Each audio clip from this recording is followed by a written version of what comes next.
my friends. My name is PEtrovick, and for the past 20 plus years, I've been teaching, coaching, and training people how to create a better quality of life.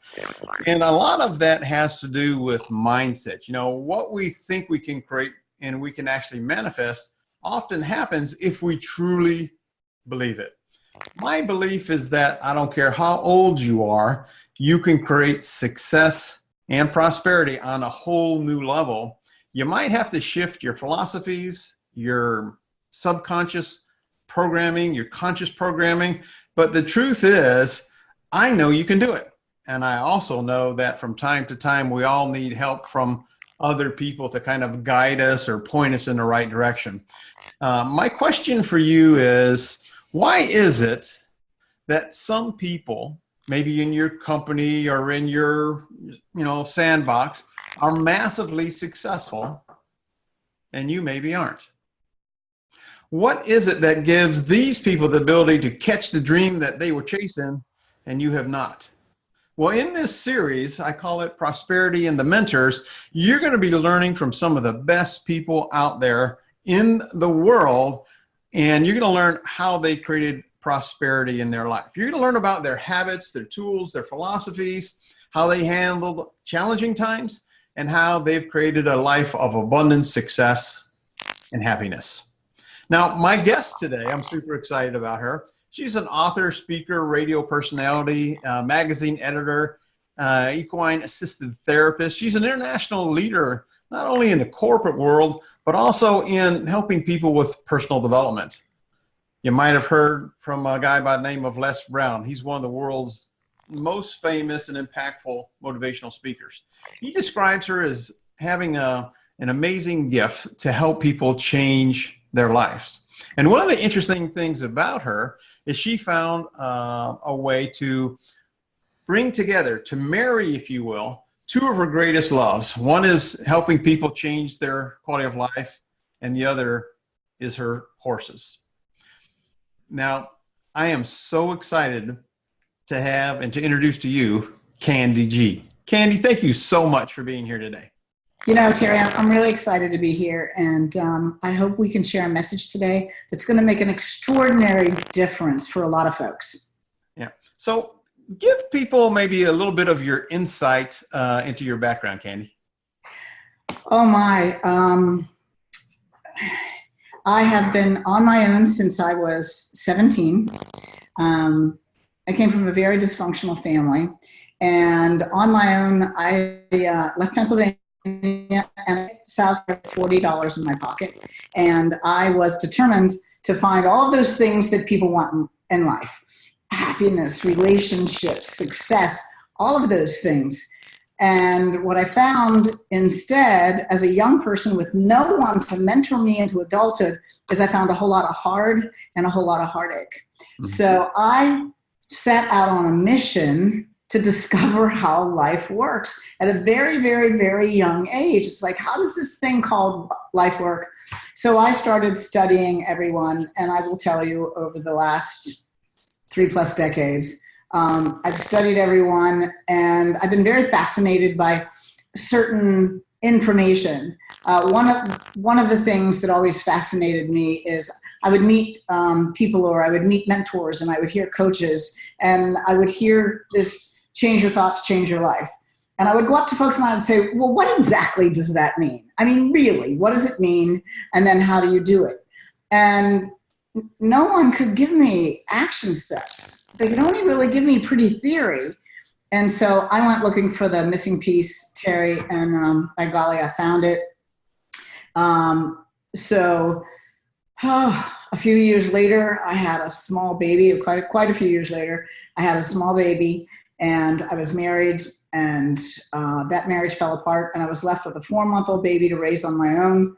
All the money I had was made to go away by a series of circumstances. So here I was again in a situation where I had to pull myself up and make things work. But this time I had another person I was responsible for, and I had no family to turn to. So what I turned to was all those years of learning and inspiration, and I wholly and fully applied what I learned And in the short version, I went from broke, homeless, single mother to building a sales team to the top 4% in the world.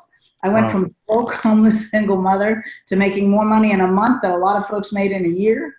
I went from broke, homeless, single mother to most places I went was traveling by private jets. So someone else who interviewed me coined the phrase or the story from peanut butter to private jets. And I, like you, Terry, I know it doesn't matter where you are in your life, that you have the ability to create, to reinvent yourself, to find happiness, fulfillment, prosperity, all of those things that you want to have. That's an incredible, inspiring story. And we're definitely going to dive in a little bit more on some of the hows there.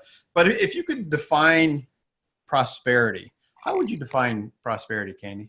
See, I think a lot of people call prosperity, having money in the bank, some jingle in your pocket. But to me, prosperity is so much more than that. I think life is so multifaceted. Prosperity is prosperity in your relationships, in your spirituality, in your level of education, the things that you want to learn, not only in your vocation, but your avocation. Where do you have fun? Play. I love talking about play prosperity. When you can really learn to play and have fun, it makes a lot of this other stuff so absolutely worthwhile. So prosperity to me is so multifaceted. So today, do you have any sort of morning or evening rituals? Actually, I do. I am an avid meditator. I have been meditating for 40 years. I think it's very important to get quiet and get to yourself. Because of my mornings and my horses, my first ritual, honestly, is going down to say good morning to them. And a lot of people might say, okay, that's not really a ritual, but the truth is there is such energy, there's such power in these huge creatures that are so loving, so amazing, that and besides the fact that I have a beautiful setting surrounded by oak trees, nature has a way of quieting the mind. And so that's the first place I head in the day. And I have to tell you, it's just a great way to start off the day. But at the end of every day, I make sure before I go to sleep, I sit down and meditate. But I don't just meditate.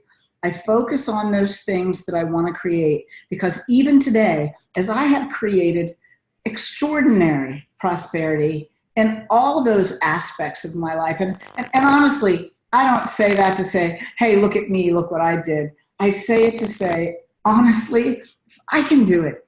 Anyone can do it. And so I set my mind up before I go to sleep. That's one of my rituals in a big way. That's awesome. That's awesome. Is there a book or an item that you find yourself giving away on a frequent basis? All the time. Which one? What is it? I wrote a book called Now Boarding, Next Stop, Your Remarkable Life. And it is a self-help memoir, and it will walk you through a process that if you could actually do the work and do the process, this process can help lead you to any aspect of your life that you want to create. And it's all in about 300 pages, which I find myself giving that away all the time. But here's something interesting I want to tell you about that. I meet people a lot, and when they find out what I do, and they find out I'm an author, and I tell them about Now Boarding, and they go, oh, I'm going to go on your website, and I'm going to buy that book. And I go, I don't want you to buy it. What I want you to do is I want you to email me your address, and I will ship that book to you, and I will pay for the postage. Why do I do that? Because I want to see somebody take the effort, really want it to do the work, because I've been doing this for a very long time. I mentor a lot of folks. I coach a lot of individuals. I've coached a lot of businesses, and getting folks to do the work is the key. It's not knowledge that's power. It is the use of that knowledge that's power. So out of how many times that I have offered the book to folks, how many times do you think folks have actually emailed me to get the book? Probably not many. Not many. I can count them on one hand. Oh, wow. And it's amazing. It's absolutely amazing to me. But what happens is people allow their habits, the way that they run their life to continue, and don't sit back and say, hey, here is an opportunity. Like, here's an opportunity. maybe there's something here that could really, really, really make a difference. But getting the book in your hand isn't the biggest deal. See, a lot of folks, what I say is they're into shelf development, not self-development. They buy all these books and tapes and CDs and they take them home and they put them on their shelf and they say, one day I'm going to get to that. One day needs to be today. You need to open up something and look at it and continue to look at it, and not just look at it, but do the work. Yeah. A lot of people do live on that someday I'll, for sure. Someday I'll. You know, I was, I've done a lot of work with Les Brown, I'm very proud to say, and we've probably shared the stage several hundred times. He is a grand friend and mentor. And Les and I were hired together to go speak at an event in London. And it was 1,000 salespeople, huge, wonderful stage. And I held up the book, Think and Grow Rich. And I asked how many people had heard of the book, Think and Grow Rich. I would say 700 people raised their hands. Well, of you people that have heard the book, I've heard of this book, how many of you have actually gone out and bought it? Now I've got 300 hands in the air. All right, well, you folks that have gone out and bought the book, how many of you have actually read it? Now I've got 60 hands in the air. Now, of you people that have read the book, how many of you have taken the time to apply the principles to make the changes that you need to make in your life? Out of 1,000 people, Terry, there were 2 people with hands in there. Wow. You know, it's just, you have to do the work. You have to care enough about yourself to accept personal responsibility and say, I'm going to do this. I absolutely are going to do this. And I dare and challenge anybody that's listening to find a process that's going to work for them and get out and do that work. Yeah, you got to do the work. Absolutely. Another soft question, a kind of fun one. Has there been a purchase of $100 or less in the last 6 months that's had a positive impact on your life?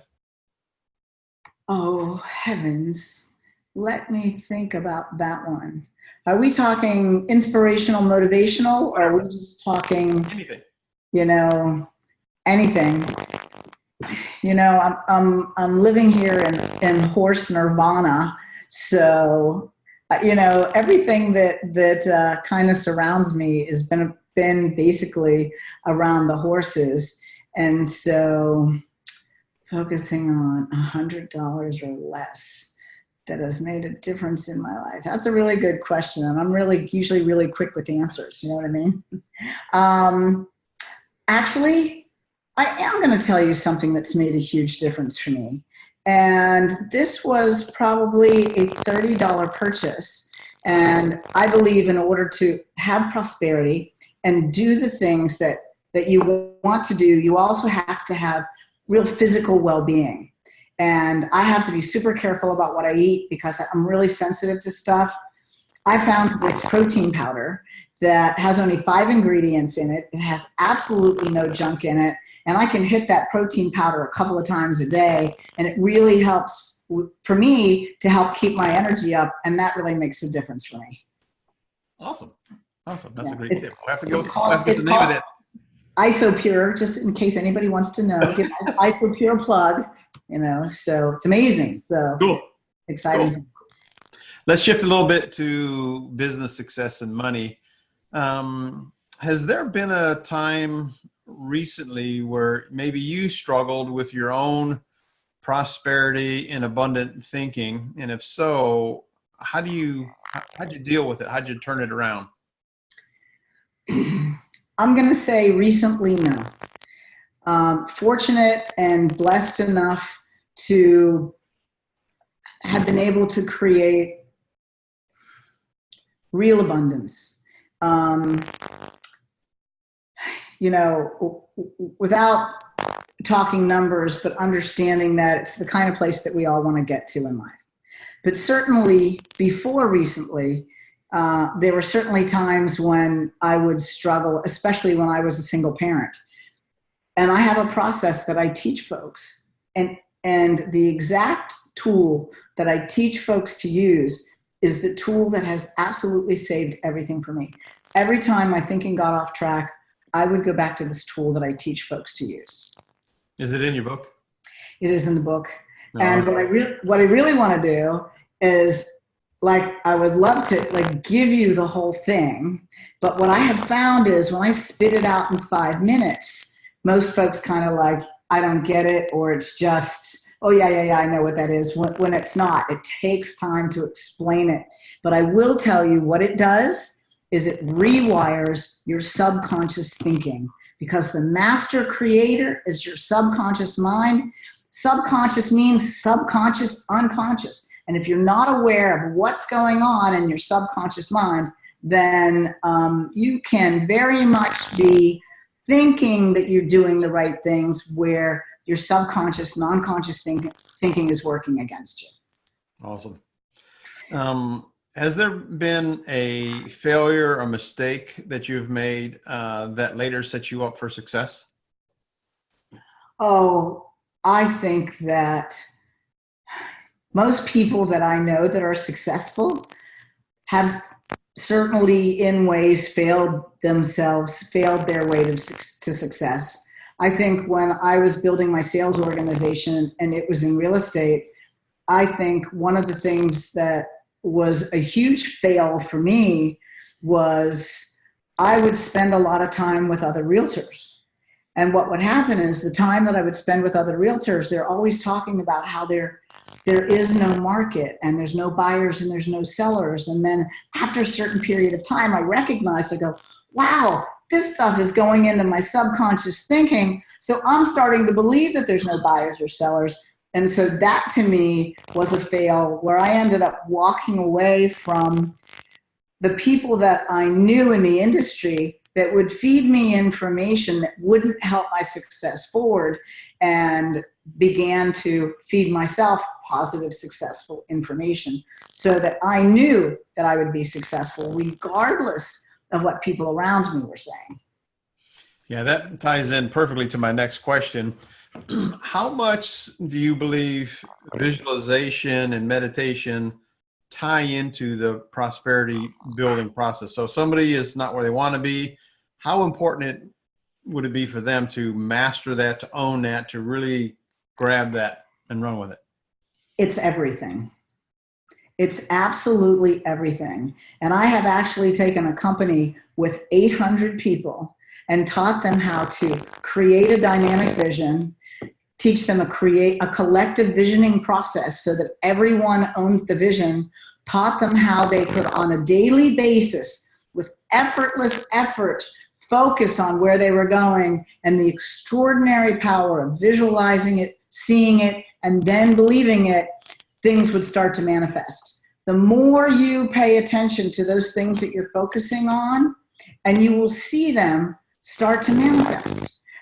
What's interesting is I just got off the phone with somebody and we're working on a project together, and we've been talking about this project so much. We haven't started marketing it yet, but because we've been spending so much time talking about it, visualizing, looking at it, seeing what it looks like, things are absolutely magically starting to happen without us even starting to, hit that flywheel. So it's absolutely everything. So it sounds like if you and I were having coffee one morning and I came to you and I said that I was stuck financially.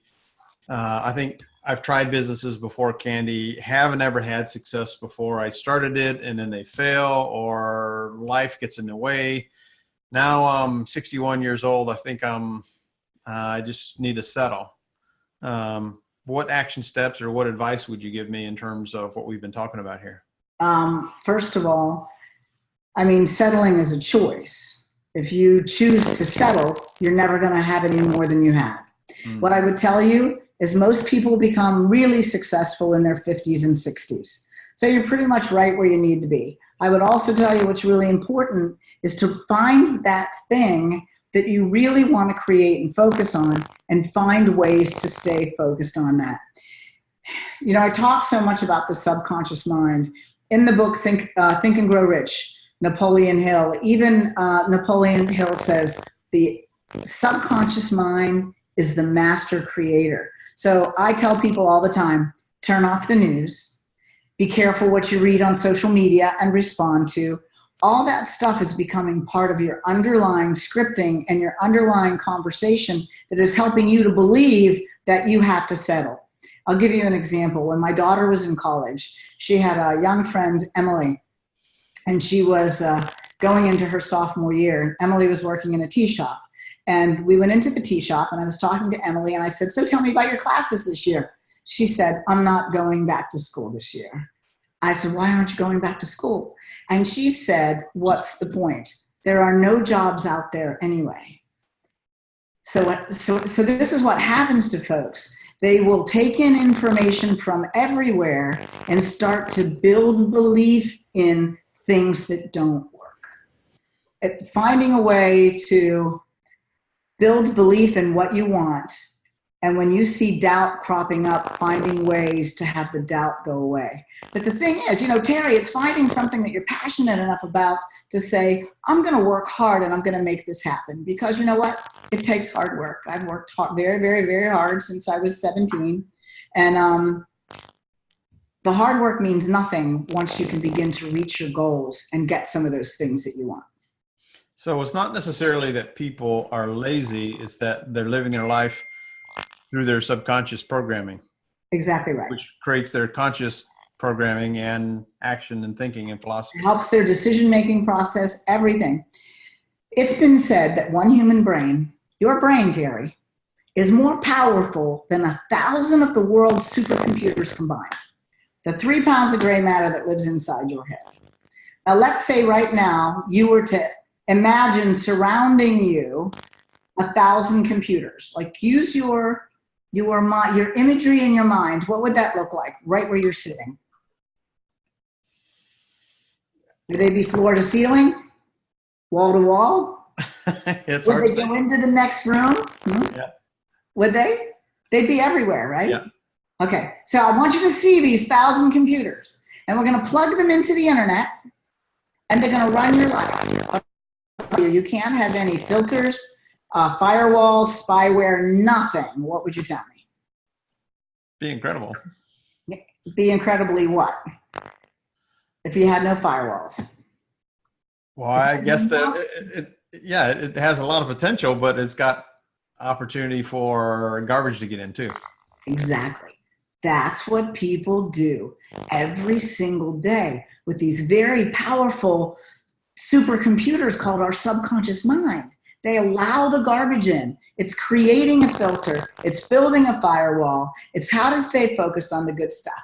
Now, I'm going to ask you a question. When I just ask you to image and see what those computers look like, oftentimes, and it's a comment maybe and a question, oftentimes folks find it very hard to image things inside your mind. Was it hard for you to create that and see the picture of the computers? Yeah, it took me a second to do that, yeah. Right, a little bit first. Yeah. When folks can really see inside their mind those things that they want to create and see it as if it's already come to pass, it's extraordinarily powerful. See it as if. So something that you might want to create, see it as if you have it right now, today. Image it. It's very powerful. Yeah. There's the yin and yang of that, because I've had very similar conversations with people. They can do their meditation. They can feel it when they're in that moment of meditating. They feel real strong and really good. But then it's kind of like the brain virus, the old programming comes back as, like, I'm not smart enough. It's always hard for me. It always takes more work for me. And gosh, I don't know if I have the energy. I don't know if I can do this. Right. I hear exactly what you're saying. And the tool that I help folks create, well, first of all, is understanding brain mechanics. And the tool that I help folks create actually helps them rewire their brain mechanics. So that when those things show up that say, I'm not good enough, I'm not worthy, I've never been able to get what I want, why can I get it now? There are ways that we can rewire that and completely wipe that out. That's awesome. So let's go back to your Dale Carnegie analogy, not your Dale Carnegie, your Napoleon Hill question of your 1,000 people, and of 1,000, 2 really took the action steps. Do you think most people get into a place of interest as opposed to commitment, and then maybe they get overwhelmed because life happens, or maybe they lose a partner, maybe they lose a job, maybe their bank account is not where it is, and while all of this prosperity stuff sounds amazing, and yes, I really want it, the reality of it is their true self is saying their future is never going to happen. Those dreams just aren't going to happen. So I don't believe a true self would say that. I believe it's old programming and old scripting. We understand something about the way the brain works. We think 60 to 70,000 thoughts a day. Each one of those thoughts has a creative potential. 80 to 90% of the thoughts that we thought yesterday we're thinking today. How does that work? We go to school, we learn a skill, we do a lot of the same things over and over again. We get up, we get dressed, we put our left shoe on first, then the right one. We drive the same way to work. It's old programming and old scripting, and it can be as much to do with a shoe as it has to do with nothing ever works out for me. And so it's understanding what that stuff is doing and going in and rewriting and changing that. So can you suggest, and maybe this is too simplified, maybe 3 action steps or so that somebody could take to start rewiring their brain or changing their thinking? One of the things that I know is that it's very important to get to subconscious thinking. That is key. How can you get to subconscious thinking? Ask yourself thought-provoking questions. What do I value? What's important to me? What am I guilty about? What am I sad about? I have a lot of this stuff in the book, Now Boarding. And I'm pretty sure I have that. I have it digitally. If there's anybody that wants some of those questions to ask themselves, I'm very happy to share that kind of stuff. But sitting down and spending time with you. I also tell you a step to take is to keep a journal with you. And whenever anything negative shows up, write it down. Well, people say, well, if I write this down, doesn't that mean I'm focusing on it and going to create more negativity? Absolutely not. If you take the time to figure out what is keeping you from having your prosperity, you can then rewrite and rewire your subconscious mind to then begin to attract, bring in those things that you want to create in your life. But what folks don't realize is this creative universe that we live in is strangely and wildly accommodating. So the things that you focus on expands, but the things that you ignore detract. Wallace Wattles, who wrote the book, The Science of Getting Rich, he says that there's this thinking stuff that permeates, penetrates, and fills the inner spaces of the universe. And when you apply a thought to this thinking stuff, you cause the thing you think about to get created. So quantum physics tells us it works this way, okay? First of all, everything that's made manifest, if you whittle it down to its finite component, it is a dot of energy called a quantum particle. Everything that you look at and see. So everything in life is an exchange of energy. So we have our consciousness, which is up here, where we apply our thoughts to. Underneath that, we have the physical universe. Under that, we have little dots of energy called quantum particles from which everything is made manifest. And then underneath that is something called the field of infinite possibilities, where all the possibilities live. When you apply a thought to this thinking stuff, it falls down into the field of infinite possibilities and collapses into one possibility, each thought. So what you want to create is, I want to be a coach. Boom. And then what happens is, because we think 60 to 70,000 thoughts a day, and so many of that stuff that's rolling around in our subconscious mind comes in behind that and says, you'll never be a coach. Who's going to listen to you? Why do you think you're important enough to listen to? And so it's finding a way to understand what all that stuff is doing. And again, like I said, rewriting it and rewiring it. So the action items I heard were really journaling and then trying to rewire it or rewiring it. Exactly. Is that right? Okay. Yes. All right. I'm going to go ahead and give you the formula that's in the book. And if anybody wants to reach out to you and ask questions about how it really works, because I want folks to understand that I teach a whole 2-day class on how this works. But if you can really uncover the things that you want to create, put them in a format that is a positive, present day ownership statement that has an emotional charge for you. And again, I spend 2 days explaining this, and again, it's all in the book. Positive present day ownership statement that has an emotional charge for you. Positive present day is I am, I have. That has an emotional charge for you. Ownership. I have a beautiful ranch with 9 horses, 12 cows, and a donkey. You know, it's interesting when you start focusing on the things that you want and you do use I am statements, your subconscious mind will come up and go, no, you don't. No, you're not. And it's learning how to tell yourself these things enough until your subconscious mind gets quiet. There's a story that Napoleon Hill tells where Andrew Carnegie went to him and said, Napoleon, I want you to go home and for 30 days, I want you to look into the mirror and say, I, Napoleon, am richer than Andrew Carnegie. So Napoleon went home, he looked into the mirror and he said, I, Napoleon, I'm richer than Andrew Carnegie. And then he frowned and he looked into the mirror and said, I, Napoleon, am a fraud. Because when you first start to do that stuff, it doesn't feel natural. But he thought to himself, well, the richest man in the world told me to do this. So 30 days, I'm going to do this. By the time he hit 30 days, he was, I, Napoleon, am richer than Andrew Carnegie, shouting at the mirror saying, I, Napoleon, am far richer than Andrew Carnegie. Build belief, rewire, rewrite. So I want to tell you another story to help you understand the distinction. I was on the radio for 10 years. I did a show called Nothing But Good News, and very proud to say I interviewed some extraordinary folks.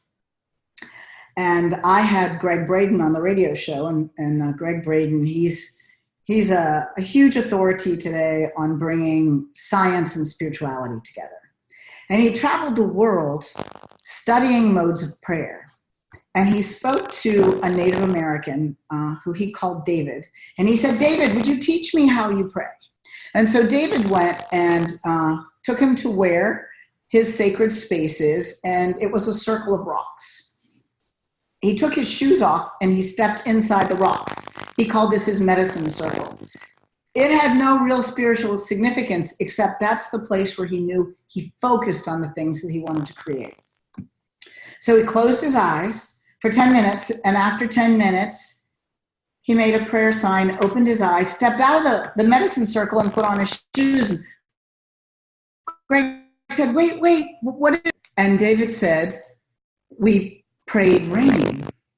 And Greg said, oh, we prayed for rain. He said, no. When you pray for rain, you're admitting internally the lack of. When you pray rain, you're admitting internally into your creative universe that the rain is already there.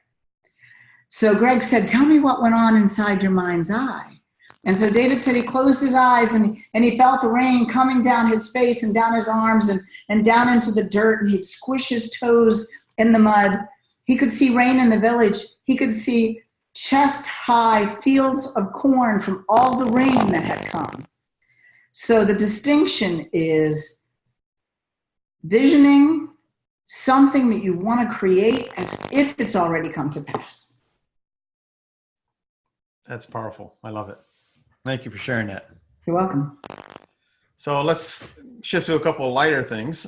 If you had the ability, Candy, to program everybody's cell phone with one message that they would see tomorrow morning, what would it say?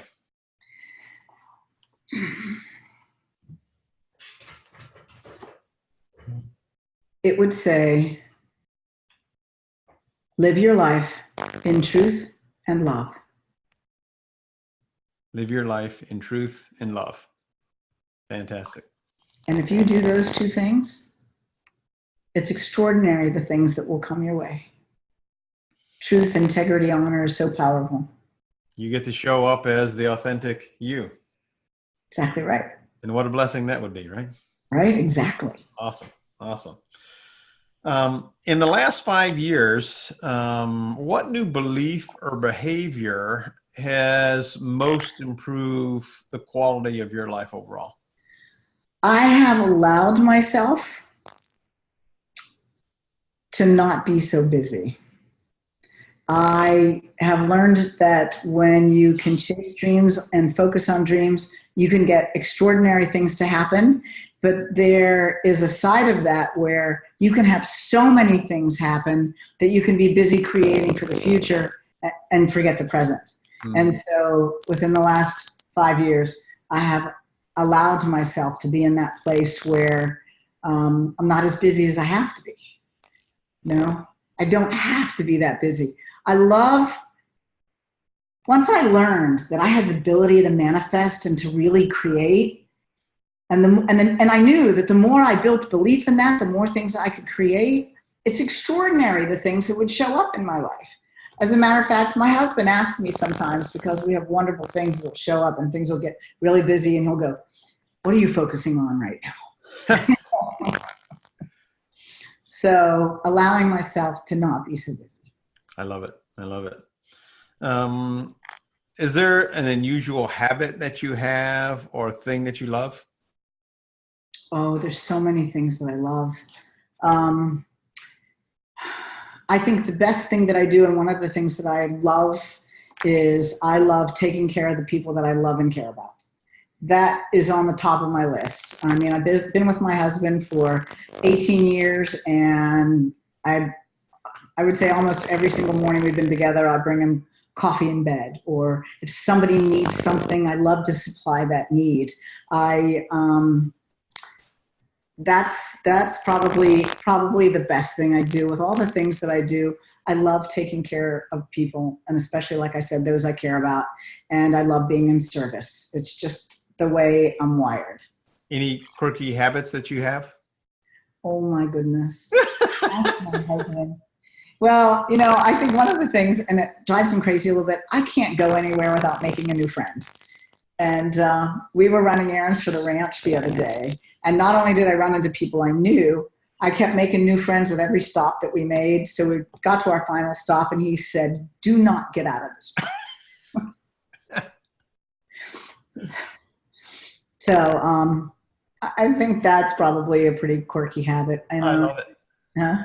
I just love it. That's just kind of like who you are. You just are this magnet. I think that's a beautiful thing. I think, people fascinate me. I love hearing other people's story. People always want to hear my story. I love hearing other people's story because everyone is unique. Everyone is special. Everyone has an extraordinary place in this universe. All they have to do is look for it and ask for it, and they'll find it. Yep, absolutely. Do you have a mantra that you find yourself repeating often? In my daily meditation, I have it. It really is a mantra. But then I have another thing that I'll share with you, is that when I do my meditation, I use an ancient Sanskrit word for God, which is the word Hu, H-U, and you sing it. It has a tonal quality to it, like you, like Om, but instead of Om, it's Hu. So that is something that I'll do in my meditations, and that's one of my best meditations. It gets me into a meditative state very, very, very quickly. But I also have a couple of what I call trigger switch vision statements. So when something isn't always going right and I see something coming along and I don't want to focus on anything negative that shows up my way, I'll just kind of roll those things inside my head. And my favorite one is, the essence of my life releases the God I love everywhere. Wow, I love that. How can you have a bad day then, right? That's right. That's right. Well, Kandee, I just want to say thank you so much for being with us here today. You shared so many pearls of wisdom and prosperity and meditation and visualization. Oh my gosh. How can people connect with you? Well, they can go to KandeeG.com. That's KandeeG.com. And there's a TED Talk right on my front page. So there's a 10-minute TED Talk there. I do have some videos on YouTube. I've got more videos. I need to put them up there so folks can find them. They can also go to BigSexyStables.com. That's the name of my ranch, because all my horses are big and sexy. So, this is true. Actually, one of my guys, my heart horse, his name was Big Sexy. Unfortunately, I lost him this year, but we named the ranch after him.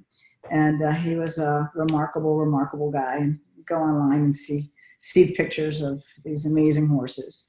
And so those are really the two best places, but also Facebook, KandeeG, but it's KandeeG G-E-E. I have a fan page, Kandee, with just the proper 1G. And then I also have a Big Sexy Stables fan page as well. And most Tuesdays, for folks that want to listen, myself and a partner who we'll be doing some seminars together, her name is Erin Mahoney.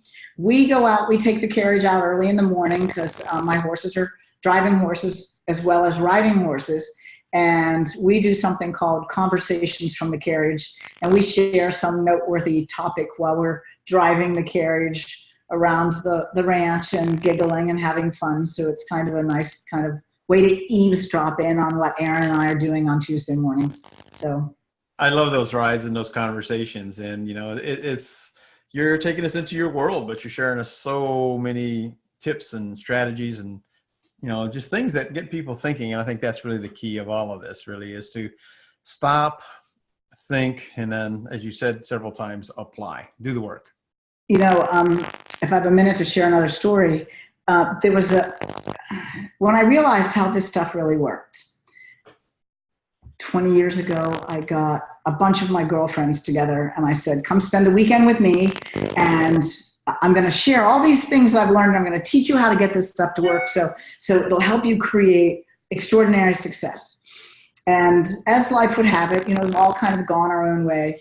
And a year ago, someone I was mentoring had met with this investment banker for a business that she was looking to do.